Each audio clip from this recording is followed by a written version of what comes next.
दोस्तों आज हम एक अमेजिंग सी साई-फाई मूवी को एक्सप्लेन करने वाले हैं और इस मूवी की घटनाएं इसके पिछले पार्ट की मूवी से पहले घटी हैं और ये मूवी भी अपने पिछले पार्ट की तरह साइंस, ग्रेविटी, फिजिक्स इन सब से दूर दूर तक कोई भी मतलब नहीं रखती। तो मूवी की शुरुआत में हमें बताया जाता है कि सूरज धीरे धीरे धरती के नजदीक आ रहा है, जिसके कारण धरती पर सूखा और सोलर रेडिएशन का खतरा मंडराने लगा है और इसलिए धरती के सभी कंट्रीज मिलकर एक कमेटी बनाते हैं जिसका नाम UEG रखा गया था, यानी यूनाइटेड अर्थ गवर्नमेंट। और इस कमेटी के मुताबिक सूरज अगले 100 सालों में धरती को अपने अंदर समेट लेगा और आने वाले अगले 400 सालों में पूरे सोलर सिस्टम को ही अपने अंदर निगल जाएगा। और अब मानवता को बचाने के लिए UEG ने एक मूविंग माउंटेन नाम के प्रोजेक्ट के ऊपर काम करना शुरू कर देती है और इस प्रोजेक्ट के तहत साइंटिस्ट बहुत ही बड़े बड़े इंजन्स बनाकर धरती के अलग अलग हिस्सों में इंस्टॉल कर देंगे और धरती को ही सूरज से दूर धकेलकर बचा लिया जाएगा। वहीं दूसरी ओर धरती में एक TLP ग्रुप के लोग भी थे जिनका मानना था कि इंसानों का भविष्य सिर्फ डिजिटल लाइफ में ही है और वे एक ऐसा प्रोग्राम डेवलप करना चाहते थे जिसकी मदद से इंसान अपनी मेमोरी को एक दूसरे डिस्क में अपलोड कर सकता था, पर इस प्रोग्राम के लिए उनके पास पर्याप्त रिसोर्सेज नहीं होते और इसलिए वे लोग UEG पर समय समय पर हमला करते रहते थे। और इसी हमले के कारण UEG ने DLP को एक आतंकवादी संगठन मानकर उसको बैन कर दिया था। DLP के बैन होते ही सारे लोग सड़कों पर सरकार के खिलाफ प्रोटेस्ट करने लगते हैं क्योंकि लोगों का मानना था कि सरकार मूविंग माउंटेन प्रोजेक्ट पर बस यूं ही पैसे की बर्बादी कर रही है। और इसी बीच चाइनीज कमांडर जनरल जाओ ने अपने प्रोजेक्ट के पहले पार्ट को पूरा करने की मंजूरी दे देते हैं और इस प्रोजेक्ट के अंदर वे चंद्रमा पर भी एक बड़े से इंजन को इंस्टॉल करके उसे भी धरती के ऑर्बिट से बाहर धकेलने वाले थे और ऐसा करके वे लोगों के दिलों में मूविंग माउंटेन प्रोजेक्ट के लिए भरोसा जगाना चाहते थे। और इसलिए UEG ने कुछ सोल्जर्स को स्पेस में ट्रेन करने के लिए भेजते हैं और हमें इस मूवी के मेन हीरो लियो को दिखाया जाता है जो कि अपने कुछ साथियों के साथ एक बहुत बड़े लिफ्ट के जरिए धरती से स्पेस में जाने वाला था, पर तभी वहां आम जनता प्रोटेस्ट करने पहुंच जाती है और एक शख्स गेट तोड़कर सोल्जर्स पर हमला करने के लिए आगे बढ़ता है, पर तभी वहां हान की एंट्री होती है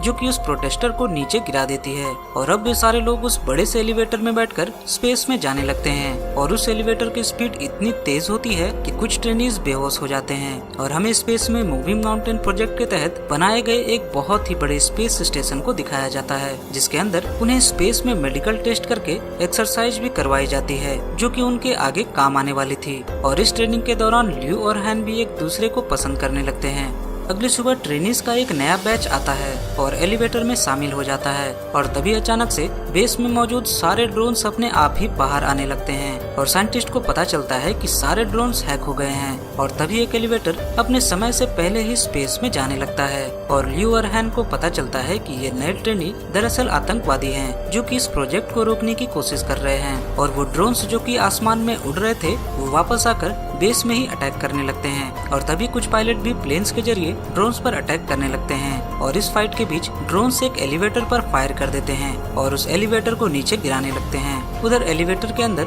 लियो कुछ आतंकवादी से लड़ता है और उनको मार डालता है, पर तब तक वो आतंकवादी स्पेस स्टेशन में बॉम्ब लगा चुका था। उधर बेस में साइंटिस्ट एक 550C नाम के सुपर कंप्यूटर प्रोग्राम को एक्टिवेट करते हैं ताकि वे अपने सिस्टम को वापस पा सके और सिस्टम को वापस पाते ही सारे ड्रोन्स डिसेबल होकर नीचे गिरने लगते हैं और बेस से सारे एलिवेटर को नीचे बुला लिया जाता है। उधर लिफ्ट में अभी भी लियो एक आतंकवादी से लड़ रहा था, पर तभी हान उसके तरफ एक मैकेनिकल हाथ फेंकती है और लियो उस हाथ के जरिए उस आतंकवादी को मार डालता है, पर तब तक बहुत ही देर हो चुकी थी क्योंकि उस आतंकवादी ने डेटोनेटर को दबा दिया था और इसी कारण वो स्पेस स्टेशन बेस में गिरने लगता है और बेस में गिरते ही वो तबाही मचा देता है और कई ट्रेनीज के साथ साथ लगभग 3000 लोग मारे जाते हैं और 5000 लोग से ज्यादा घायल भी हो जाते हैं। UEG के बनाए गए स्टेशन के क्रैश होने के कारण लोगों का विश्वास इस प्रोजेक्ट से उठ चुका था और वे लोग और भी ज्यादा प्रोटेस्ट करने लगते हैं और मूविंग माउंटेन प्रोजेक्ट को बैन करने की मांग करने लगते हैं और DLP को वापस से शुरू करने को कहते हैं। कुछ दिनों बाद कमांडर जाओ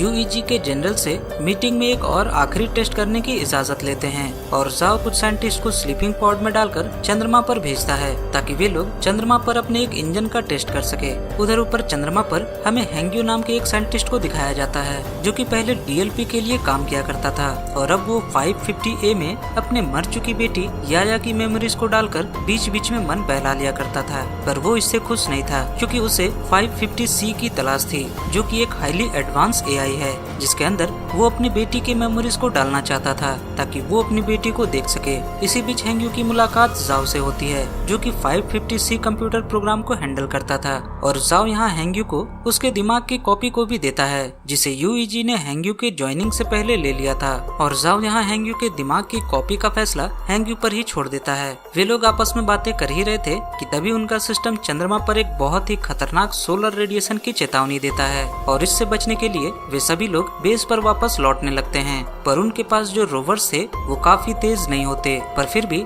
वे लोग किसी तरह इंजन में लगने वाले महत्वपूर्ण पार्ट्स को रेडिएशन से बचा लेते हैं। पर बदकिस्मती से 550C AI बहुत ही बुरी तरह से नष्ट हो चुकी थी, जो कि इस पूरे प्रोजेक्ट की कोर प्रोग्रामिंग थी, और अब प्रोजेक्ट को लॉन्च करने के लिए उनके पास कोई भी पावरफुल AI नहीं थी। पर तभी हेंग्यू जाओ को अपना 550A मॉडल देने के लिए तैयार हो जाता है, पर इसके बदले वो फ्यूचर में 550C को डेवलप करने वाली टीम में खुद को शामिल करने की पेशकश करता है, और जाओ यहाँ मान जाता है। और अब 3 दिन के बाद चंद्रमा पर साइंटिस्ट उस बड़े से इंजन को टेस्ट करते हैं, और चंद्रमा कुछ सेकंड्स के लिए अपने ऑर्बिट से दूर हिल जाती है, जिसे देखकर सारे साइंटिस्ट खुश हो जाते हैं क्योंकि ये उनके लिए पहली सफलता थी। और अब ये लोग धरती पर भी एक इंजन की टेस्टिंग करते हैं जो कि बिल्कुल सफल रहती है, क्योंकि उस इंजन की मदद से धरती भी कुछ सेकंड्स के लिए अपने ऑर्बिट से दूर खिसक गई थी, और ये देखकर सारे लोग खुशी से झूम रहे थे क्योंकि उनका प्रोजेक्ट द मूविंग माउंटेन सफल होता नजर आ रहा था। और अब कुछ साल बीत जाते हैं और सारे साइंटिस्ट बहुत सारे इंजन्स को बनाकर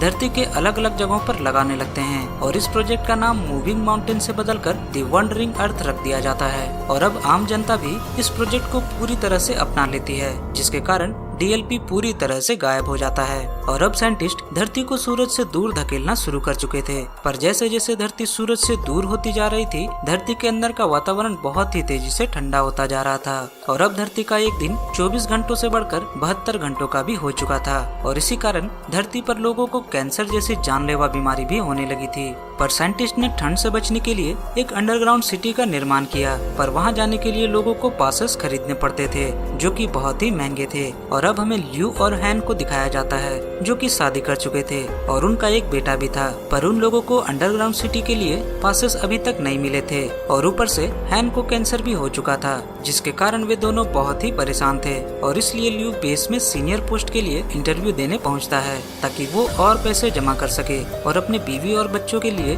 पासेस खरीद सके। उधर हेंग्यू जो कि ल्यू का इंटरव्यू ले रहा था, वो ल्यू की फैमिली के बारे में जानकर बहुत ही ज्यादा उदास हो जाता है, और वो इतना इमोशनल हो जाता है कि वो चोरी से अपनी बेटी याया की मेमोरी कार्ड को लेकर 550W से जोड़ देता है, जो कि एक बहुत ही एडवांस AI थी, और फिर वो अपनी बेटी को देखकर बहुत ही रोने लगता है। पर इस बात से अनजान कि चंद्रमा पर मौजूद सारे इंजन्स 550W से ही कंट्रोल हो रहे थे, हेंग्यू अपनी बेटी की मेमोरी को 550W में अपलोड कर देता है, और उसके ऐसा करते ही चंद्रमा पर मौजूद सारे इंजन्स फेल होने लगते हैं, और कुछ इंजन तो ब्लास्ट भी हो जाते हैं, जिसके कारण चंद्रमा के कुछ मलबे धरती की तरफ तबाही मचाने के लिए बढ़ने लगते हैं। और इसी बीच हैन की डेथ हो जाती है, और ल्यू अपने फादर को अपने बेटी की जिम्मेदारी सौंपकर स्पेस में चला जाता है। उधर जाओ पूरी दुनिया से न्यूक्लियर वेपन को इस्तेमाल करने की इजाजत लेता है ताकि सारी दुनिया के वेपन्स को चंद्रमा पर फायर कर सके और उसे धरती से टकराने से पहले ही तबाह कर दिया जाए, और सारे देश इसके लिए तैयार भी हो जाते हैं। उधर दूसरी तरफ जाओ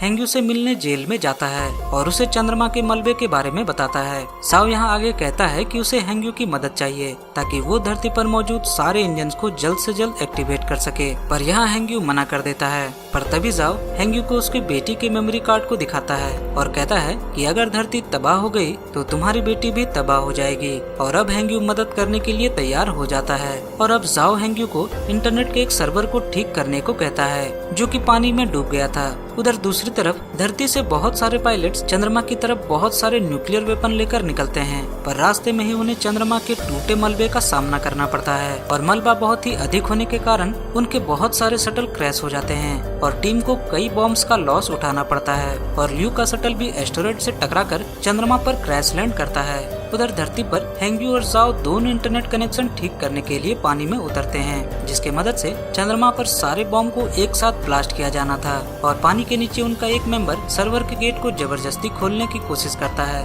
पर इसी दौरान वो घायल हो जाता है और सही मेडिकल किट न होने की वजह से उसकी जान चली जाती है। पर तभी चंद्रमा का कुछ मलबा धरती के उस हिस्से पर गिरता है जहाँ वे दोनों सर्वर को ठीक कर रहे थे, और मलबे के टकराने के कारण कुछ बड़े पाइप्स जाओ के पैरों में गिर जाते हैं और अब जाओ पानी में डूबने वाला था। पर तभी वो सर्वर के पासवर्ड को हेंग्यू को दे देता है ताकि हेंग्यू सर्वर को एक्टिवेट कर सके। उधर धरती पर चंद्रमा का मलबा बहुत सारे शहरों में गिरने लगा था, जिसकी वजह से लोग तेजी से अंडरग्राउंड सिटी की ओर जाने लगते हैं। उधर मीटिंग में बैठे कमांडर जाओ को ये एहसास होता है कि चंद्रमा का मलबा तेजी से हमारी धरती की ओर बढ़ रहा है और अब उसके पास इंतजार करने का समय नहीं था, और इसलिए वो कुछ और पायलट्स को चंद्रमा पर भेजने का फैसला करता है ताकि सारे बॉम्ब्स को मैन्युअली एक साथ एक्टिवेट किया जा सके। पर इस रास्ते पर चलने वाले पायलट्स की मौत तय थी, इसलिए वहाँ मौजूद सारे लोग बुजुर्ग पायलट्स को भेजने का फैसला करते हैं, क्योंकि उनके मुताबिक यंग जनरेशन की जरूरत धरती पर ज्यादा थी। और इतना कहकर सारे बुजुर्ग पायलट चंद्रमा पर पहुंच जाते हैं, जहां ल्यू उनसे मिलता है और अब वे लोग बॉम्ब को मैन्युअली ब्लास्ट करने के लिए तैयार थे।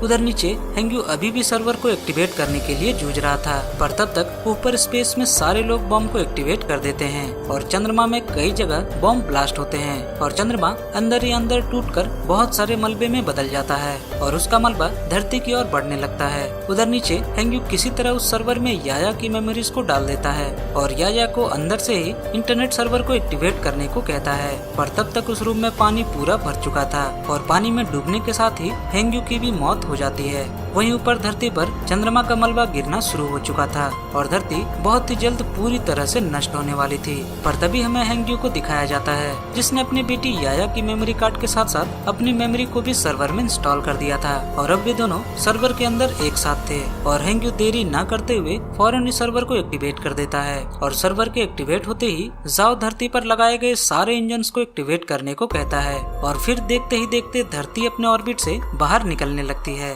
और चंद्रमा के मलबे से बच जाती है। और ये देखकर पूरी दुनिया के लोग जश्न मनाने लगते हैं और उनके लिए ये खुशी का माहौल था। उधर हेंग्यू और उसकी बेटी याया दोनों की मेमोरी 550W में अपलोड हो जाती है और वे दोनों अब साथ थे। और अब हमें कुछ सालों बाद का सीन दिखाया जाता है, जहां धरती धीरे धीरे जुपिटर की तरफ बढ़ रही थी और अब जाओ रिटायर हो चुके थे और पूरी दुनिया के लोग अपने सोलर सिस्टम को छोड़कर एक नए सोलर सिस्टम की ओर एक लंबे सफर में निकल पड़ते हैं। और इसी के साथ ये मूवी यहाँ खत्म हो जाती है। मैं मिलूंगा आपसे अगली वीडियो में, तब तक के लिए बाय बाय।